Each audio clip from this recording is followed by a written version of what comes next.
ఆవిడ నన్ను 2 ప్రశ్నలు అడిగారు నేను వాళ్ళ ఇంటికి వెళ్ళినప్పుడు. అందులో ఒకటి, పువ్వులు రేకులు కింద విడదీసి పూజ చెయ్యవచ్చా అని అడిగారు.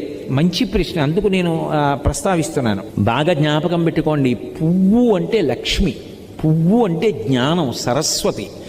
పువ్వు అంత కోమలమైనది, పువ్వంత పరిమళంతో కూడుకున్నది, పువ్వంత మంగళప్రదమైన వస్తువు లోకంలో లేదు.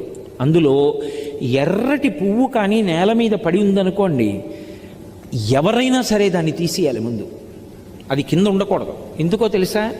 ఎర్ర పువ్వు కింద పడి సువాసిని కానీ ఎవ్వరూ తొక్కకూడదు, సువాసిని ప్రత్యేకించి తొక్కకూడదు. ఎందుకంటే అది సౌభాగ్య వస్తువు ఎర్ర పువ్వు.